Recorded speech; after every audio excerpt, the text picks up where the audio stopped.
Hello, good morning everyone. कैसे हैं आप लोग? उम्मीद करता हूँ आप लोग अच्छे होंगे और अच्छे से पढ़ाई भी कर रहे होंगे।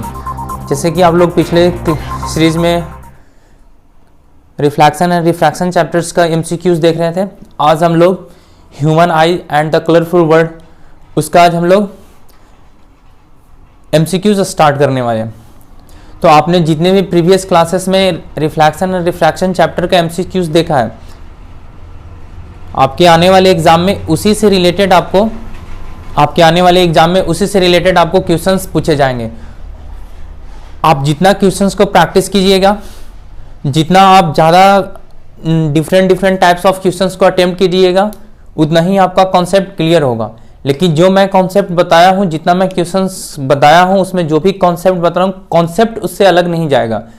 क्वेश्चंस डिफरेंट हो सकते हैं लेकिन कॉन्सेप्ट डिफरेंट नहीं हो सकता। इसीलिए आप बार बार उन सब वीडियो को देखिए ताकि अच्छे से आपका क्वेश्चंस और कॉन्सेप्ट एनालाइज हो जाए और फिर आप अपने एग्जाम के प्रिपरेशंस के लिए तैयार रहिए। तो आज से हम लोग human science and the colourful word का क्वेश्चंस करेंगे। तो फिर आज मैं कोशिश करूंगा कि कम से कम 20 से 30 क्वेश्चंस आज हो जाए 1 घंटे के सेशन में। तो चलिए फिर वीडियो को शुरुआत करते हैं।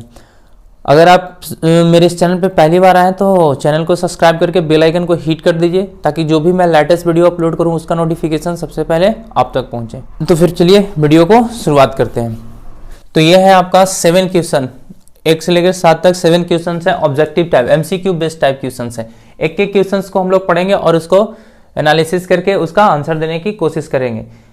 जैसे देख, पहला क्वेश्चन क्या कर रहा है, the size of the pupil of the eye is adjusted by. Size of the pupil का जो साइज होता है वो किससे एडजस्टेड होता है? पहला आपका कॉर्निया, दूसरा आपका रेटिना, तीसरा आपका सी आइरिस और डी आपका blind spot. Iris, eye lens of the pupil क्या होता है? पुपिल आपको मैं बतलाया था कि आइरिस में जो आई का आइरिस है उसमें एक स्मॉल क्या होता है, होल होता है। आई के आइरिस में एक स्मॉल क्या होता है, होल होता है।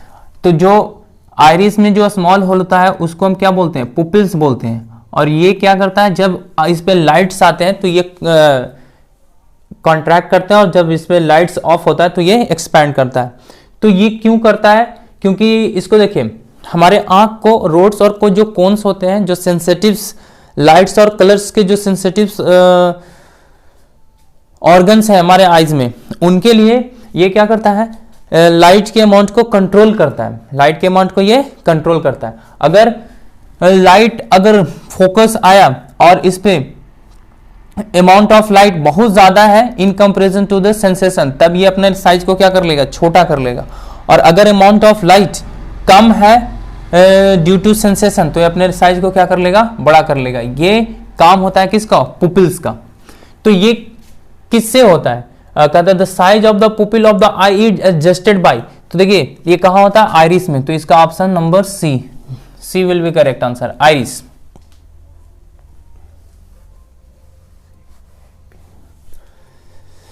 अब नेक्स्ट देखिए क्वेश्चन नंबर 2 क्या कहता है, व्हेन वी इंटर से cinema hall we can not see properly for a short time, this is because. कहता है जब हम बाहर से, जब लाइटेड पोर्शन से रहते हैं और लाइटेड पोर्शंस में जब सिनेमा हॉल में जाते हैं, क्योंकि सिनेमा हॉल क्या होता है, एक डार्क जगह होता है, कंप्लीटली डार्क जोन होता है जिसमें हम क्या करते हैं, बैठ के सिनेमा देखते हैं। अब इसका जो कॉन्सेप्ट है कि जब हम एक ब्राइटर स्पेस से लेस ब्राइटर स्पेस में जाते हैं, मतलब रूम या डार्क रूम में जाते हैं, तो उस समय हमको कुछ चीजें दिखाई नहीं देती है। क्यों नहीं दिखाई देती है? इसका कारण क्या है? क्योंकि जो हमारा आइरिस है वो आइरिस अपना साइज को कंट्रोल करने में कुछ टाइम ले लेता है, जिसके कारण हमको ऑब्जेक्ट को ऑब्जर्व करने में कुछ टाइम लगता है। तो ये कहता है when we enter a cinema hall, जब हम लोग सिनेमा हॉल में एंटर करते हैं, we can not see properly for a short time,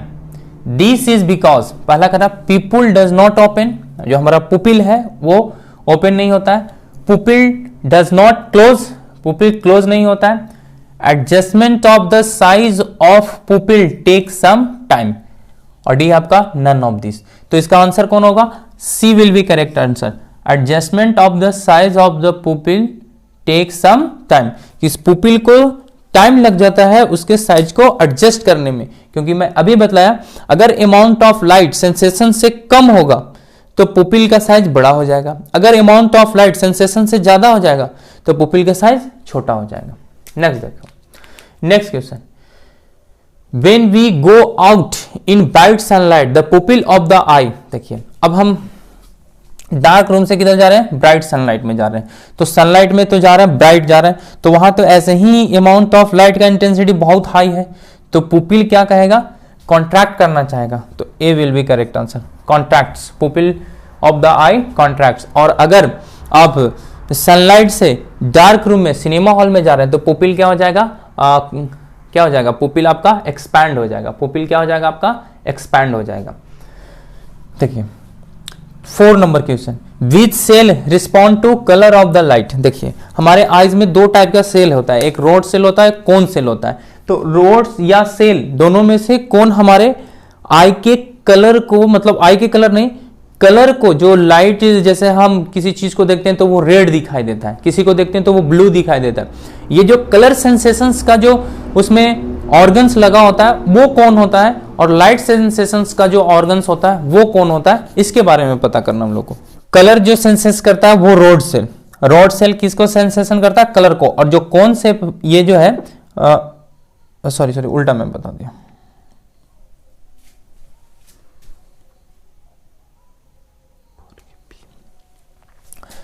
जो कलर का जो सेंसेशन होता है वो हमारा कौन शेप के द्वारा होता है, किसके द्वारा होता है, और रॉड शेप के द्वारा लाइट का सेंसेशन होता है। लाइट जैसे किसी को आपको पता होगा कि कलर ब्लाइंडनेस हो जाता है, तो कलर ब्लाइंडनेस हो जाता है तो उसका रॉड्स ना, वो कोन्स जो ऑर्गन्स है, कोन्स जो है वो उसके खराब हो जाते हैं।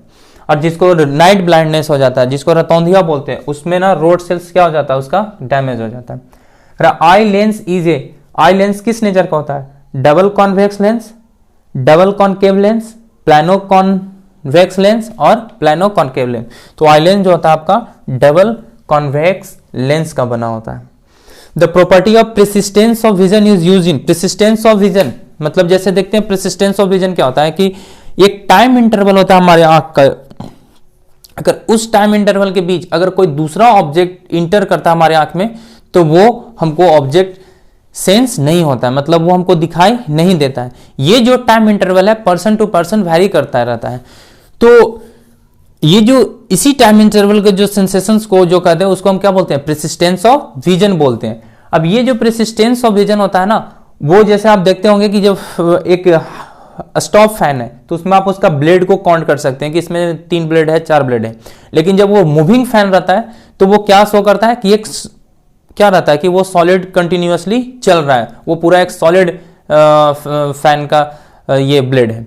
लेकिन अगर वो स्टॉप रहे, रुका रहे, तो आप क्या आसानी से गिन सकते हैं ना कि 3 या 4 उसका फैंस का ब्लेड होते हैं। तो उसी तरह से आप यहां जो कहता है कि the property of persistence of vision is use in, जो प्रेसिस्टेंस ऑफ विजन जो यूज होता है वो कहां होता है, पहला शॉर्ट साइटेडनेस में, लॉन्ग साइटेडनेस में, सिनेमेटोग्राफी में या कलर विजन में। तो इसका जो आंसर होगा आपका C will be correct answer, cinematography में इसका प्रेसिस्टेंस ऑफ विजन का उपयोग होता है। क्योंकि सिनेमेटोग्राफी एक जैसा नहीं कि आपको जो वो जो सिनेमा दिखाई देता है स्मूथ चलता हुआ कंटिन्यूअसली 2.5 घंटा चल रहा है, वो ऐसे नहीं कि एक दिन में सारा चीज बनाया जाता है।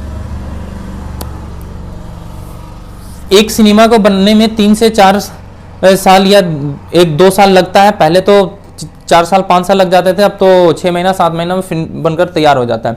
तो ये जो फिल्म बनते हैं ना उसमें बहुत सारे छोटे छोटे कट रहते हैं। अब जो एडिटर जो रहता है वो क्या करता है, इन सब कट को ऐसे सेट करता है कि इनका जो गैप हो बहुत कम हो और वो स्मूथली चलता हुआ नजर आए। जैसे हम लोग को वीडियो आप लोग देखते होंगे तो अभी जो एडिटिंग पोर्शन रहता है उसमें थोड़ा सा कट करके जो नेक्स्ट पोर्शन आता है तो वो पता चलता है, लेकिन ये आपको सिनेमा में ऐसा पता नहीं चलता, वो कंटिन्यूअसली चलता रहता है, कंटिन्यूअसली चलता रहता है। तो ये जो उपयोग होता है ना वो होता है आपको सिनेमेटोग्राफी में। नेक्स्ट है आपका focal length of eye lens is, eye lens का जो फोकल लेंथ होता है वो क्या है, फिक्स्ड होता है, वेरिएबल होता है, some time fix and some time variable, none of this. तो क्या होता है आपका focal length of eye lens क्या होता है आपका, वेरिएबल्स होते हैं। Focal length of eye lens क्या होता है, वेरिएबल्स होता है। Focal length of eye lens क्या होता है, वेरिएबल्स होता है। तो ये है आपका 7 क्वेश्चंस। तो एक बार आप इसको स्क्रीनशॉट लीजिए, मैं नेक्स्ट क्वेश्चन बतलाता हूं। इसमें ज्यादा न्यूमेरिकल्स वगैरह नहीं है, आप इसको एक बार स्क्रीनशॉट लीजिए, इसको आपको पढ़ना पड़ेगा, याद करना पड़ेगा। तो ये सब जो क्वेश्चंस है ना, वो कहीं हूबहू आपको एग्जाम में देखने को मिल सकते हैं, हूबहू एग्जाम में आपको देखने को मिल सकते हैं। तो मैं नेक्स्ट क्वेश्चन करवाता हूं, एक बार आप इसको स्क्रीनशॉट लीजिए। 8 से लेकर कहां तक, 14 तक, ये आपका नेक्स्ट क्वेश्चन है। अगर आपको वीडियो में क्वेश्चन दिखाई नहीं दे रहा है तो आप वीडियो को हाई क्वालिटी का कर लीजिए, 240 या 360 पे क्लिक कर लीजिए, आसानी से स्मूथ चलेगा। करें, variable focal length of eye lens is responsible because of, मतलब आई लेंस का फोकल लेंथ क्या होता है, वेरिएबल होता है, वो किसके कारण होता है ये बताना है। तो due to accommodations of eyes, A will be correct answer. B आपका पढ़िएगा, प्रेसिस्टेंस ऑफ विजन, ये तो होगा नहीं। कलर ब्लाइंडनेस होगा ना। Less distance of distinct vision, ये सब कोई नहीं होगा। जो आपका आंसर होगा A will be correct answer, क्योंकि एकोमोडेशंस वो आई का वो प्रॉपर्टी है जो क्या करता है, रिस्पॉन्सिबल है आई के फोकल लेंथ को कंट्रोल करने के लिए, आई के फोकल लेंथ को कंट्रोल करने के लिए। क्योंकि मेरा जो आई का जो फोकल लेंथ होता है वो रिलैक्स होने पर मैक्सिमम इन्फिनिटी पहुंच जाता है, और जब हम उसको चाहते हैं तो उसको हम 25 सेंटीमीटर पे भी क्या कर सकते हैं, फोकस कर सकते हैं। देखिए नेक्स्ट क्वेश्चन है आपका, far point of normal human eye is, जो far point of normal human eye is होगा वो इन्फिनिटी होगा। 25 सेंटीमीटर आपका least distance of distinct vision, near point हो जाएगा। The amplitude of scattered light varies with wavelength lambda as, देखिए वो release law क्या बताया था कि जो इंटेंसिटी ऑफ स्कैटर्ड लाइट है वो inversely proportional to 1/4 power of the lambda होगा। तो A will be correct answer, ये नहीं होगा, ये नहीं होगा, ये नहीं होगा, A will be correct answer. The ciliary muscles are relax, focal length of the eye lens is, देखिए when the ciliary muscles are relax, जब सिलियरी मसल्स आपके रिलैक्स हो गए तो फोकल लेंथ जो होगा वो आपका मैक्सिमम होगा, A will be correct answer. Minimum नहीं होगा, नाइदर मैक्सिमम नॉर मिनिमम, और नन ऑफ दिस नहीं होगा, तो A will be correct answer. The splitting of white light into 7 colour on passing through a glass prism is called, जो splitting of white light होता है जब glass prism से जब इसको हम लाइट को पास करते हैं तो ये 7 कॉन्स्टिट्यूएंट कलर में जो स्प्लिट हो जाता है, नीचे वायलेट ऊपर रेड और बीच में 7 कलर और रहता है, तो इस फेनोमेना को क्या बोलते हैं, तो इसको हम बोलते हैं क्या, dispersions of light, D will be correct answer. Dispersions of light, D will be correct answer. Which of the colour of visual light has maximum wavelength, देखिए मैक्सिमम वेवलेंथ किसका होता है, तो जो ऊपर में रहता है उसका मैक्सिमम वेवलेंथ, और जो सबसे कलर स्पेक्ट्रम में जो सबसे टॉप में रहता है उसका मैक्सिमम वेवलेंथ, और कलर स्पेक्ट्रम में जो सबसे बॉटम में रहता है उसका मिनिमम वेवलेंथ। तो मैक्सिमम वेवलेंथ किसका, रेड कलर का, और मिनिमम वायलेट कलर का, और मिनिमम किसका, वायलेट कलर का। तो मैक्सिमम वेवलेंथ पूछ रहा है, तो maximum wavelength B will be your correct answer, B will be your correct answer. Next आपका, which of the colour has maximum speed in glass, देखिए maximum speed in glass, glass में किस colour का maximum speed होगा। तो आपको पता होगा कि जो लाइट्स होते हैं, जो लाइट्स होता है वो वैक्यूम में तो एक ही स्पीड से चलते रहता है, सी से, यानी कितना 3 × 10⁸ मीटर पर सेकेंड से चलते रहता है। लेकिन जैसे ही किसी मीडियम में एंटर करते हैं तो इन सारे लाइट का स्पीड क्या हो जाता है, डिफरेंट हो जाता है। All the lights are travel in different speed in a medium because they face the refractive index characteristics of medium to slow down their speed, उनके स्पीड को ये क्या कर देते हैं, डिक्रीज कर देता है। तो आप पढ़े होंगे, एक इक्वेशन पढ़े होंगे, velocity is equal to F lambda. Velocity ये किसका इक्वेशन है, ये आपका वेवलेंथ का इक्वेशन, ये आपका वेव का इक्वेशन है। वेलोसिटी उसका वेलोसिटी बताता है, उसका फ्रीक्वेंसी बताता है, उसका वेवलेंथ बताता है। तो देखिए फ्रीक्वेंसी तो कांस्टेंट रहता है, फ्रीक्वेंसी क्या रहता है, कांस्टेंट रहता है। एक मीडियम की बात कर रहे हैं, जैसे हम बात कर रहे हैं आपको ग्लास में, तो ग्लास में सबका लाइट का फ्रीक्वेंसी क्या रहेगा, कांस्टेंट रहेगा, वो चेंज नहीं करेगा। तो अगर हम भी जो लेंगे वो डायरेक्टली प्रोपोर्शन किसके होगा, लैम्डा का, यानी वेवलेंथ इंक्रीज करेंगे तो वेलोसिटी भी मेरा क्या होगा, इंक्रीज होगा। वेवलेंथ इंक्रीज करेंगे तो वेलोसिटी भी मेरा क्या होगा, इंक्रीज होगा। तो इस कॉन्सेप्ट से रेड का वेवलेंथ सबसे ज्यादा है, तो ग्लास में जो सबसे ज्यादा स्पीड आएगा वो किसका आएगा, रेड का आएगा। किसका आएगा, रेड का आएगा। बात आई समझ में? तो आप इसको एक बार स्क्रीनशॉट लीजिए, मैं नेक्स्ट क्वेश्चन बतलाता हूं। हो गया, चलिए मैं इसको नेक्स्ट क्वेश्चन करता हूं। The colour of visual light has minimum frequency, इसमें से किस कलर का फ्रीक्वेंसी क्या है, मिनिमम है। आपको पता है कि वेलोसिटी ऑफ जो लाइट होता है वो एफ टू लैम्डा पर डिपेंड करता है। अगर वेलोसिटी कांस्टेंट कर दिया जाए, मतलब किसी एक मीडियम, पार्टिकुलर मीडियम की बात कर रहा है, तो कांस्टेंट कर दिया जाए तो ये लैम्डा जो हो जाएगा v अपॉन एफ हो जाएगा, यानी लैम्डा जो हो जाएगा वो इनवर्सली प्रोपोर्शनल किसके, एफ के होगा। अगर फ्रीक्वेंसी हम बढ़ाएंगे तो लैम्डा डिक्रीज करेगा और फ्रीक्वेंसी को घटाएंगे तो लैम्डा इंक्रीज करेगा, वेवलेंथ आपका इंक्रीज करेगा। तो किसका वेवलेंथ सबसे ज्यादा होता है, तो रेड कलर का सबसे वेवलेंथ ज्यादा होता है, तो उसका फ्रीक्वेंसी क्या होगा, कम होगा। तो B will be your correct answer, B will be your correct answer. नहीं तो for which colour refractive index of glass is maximum, देखिए for which colour refractive index of glass is maximum, इसका जो क्वेश्चन हम Snell's law से करेंगे। किससे करेंगे, स्नेल्स लॉ से। आपको पता है sine i upon sine r is equal to mu two upon mu one, किस में रिलेशन पूछ रहा है, colour mu two upon mu one is equal to V one upon V two is equal to lambda one upon lambda two. तो उस equations को use करके हम इस क्वेश्चंस को सॉल्व करेंगे। कहता for which colour refractive index of glass is maximum, इसमें से किस कलर के लिए, आपका रेड है, वायलेट है, ग्रीन है और येलो है, रिफ्रैक्टिव इंडेक्स जो होगा ग्लास का वो मैक्सिमम होगा, क्योंकि जो रिफ्रैक्टिव इंडेक्स ऑफ ग्लास होता है वो किसका, कलर का स्पेसिफिक प्रॉपर्टी होता है। तो जरा यहां देखिए, हमको एंगल से तो मतलब है नहीं, हमको अगर आपको देखिए, अगर आपको वेलोसिटी पता हो और रिफ्रैक्टिव इंडेक्स पता हो या वेवलेंथ पता हो तो आप आसानी से इसको निकाल सकते हैं। जैसे हमको मान लें लाइट का रेड कलर का वेवलेंथ पता है, मैक्सिमम होता है, सबसे मैक्सिमम होता है, तो mu two upon mu one is equal to lambda one upon lambda two. Mu one क्या है, म्यू वन है आपका एयर का रिफ्रैक्टिव इंडेक्स, एयर का रिफ्रैक्टिव इंडेक्स 1 होता है, कितना होता है, 1 होता है। यानी यहां कहने का मतलब है जो रिफ्रैक्टिव इंडेक्स जो है वो, यहां कहने का मतलब क्या है कि जो रिफ्रैक्टिव इंडेक्स है वो क्या है, इनवर्सली प्रोपोर्शनल है वेवलेंथ के। देखिए क्योंकि म्यू टू ऊपर में है, यहाँ लैम्डा नीचे है, यहाँ म्यू वन नीचे था, यहाँ लैम्डा ऊपर था, यानी रिफ्रैक्टिव इंडेक्स जो है वो इनवर्सली प्रोपोर्शनल है किसके, वेवलेंथ के। यानी अब वेवलेंथ को इंक्रीज करिएगा तो रिफ्रैक्टिव इंडेक्स डिक्रीज करेगा, रिफ्रैक्टिव इंडेक्स क्या करेगा, डिक्रीज करेगा। यानी कहता है which colour, for which colour refractive index of glass is maximum, किसके लिए मैक्सिमम होगा रिफ्रैक्टिव इंडेक्स ऑफ ग्लास, जिसका वेवलेंथ मिनिमम होगा। तो मिनिमम तो वेवलेंथ वायलेट का होता है, तो वायलेट का क्या होता है, मैक्सिमम रिफ्रैक्ट, ये वायलेट कलर के लिए जो ग्लास का रिफ्रैक्टिव होगा मैक्सिमम होगा। आप इसको ऐसे भी बता सकते हैं, रिफ्रैक्टिव इंडेक्स क्या होता है, बेंडिंग प्रॉपर्टी ऑफ मीडियम होता है। जो कलर को जितना ज्यादा बेंड करेगा उसका रिफ्रैक्टिव, उस कलर का उस मीडियम का रिफ्रैक्टिव इंडेक्स उस कलर के लिए मैक्सिमम होगा, यही होता है ना। तो आप इसको ऐसे ही बना सकते हैं।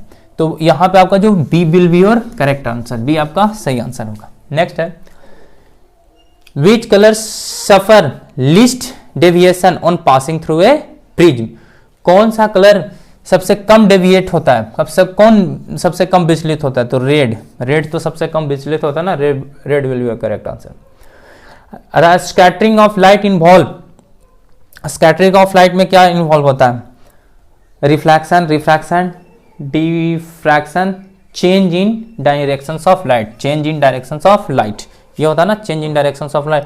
एक जो लाइट आ रहा है उसके लाइट के वेवलेंथ को फिर से रिडायरेक्ट करना क्या कहलाता है, change in directions of light कहलाता है। Blue colour of sky is due to scattering of light, reflections of light, refractions of light और डिफ्रैक्शंस ऑफ लाइट। तो ये क्या हो जाएगा, blue colour of sky is due to scattering of light, blue colour of sky is due to scattering of light होता है। Colour band of light obtained by dispersions of white light is called, colour band of light obtained by dispersions of white light is called, क्या कहलाता है आपका, spectrum कहलाता है, B will correct answer.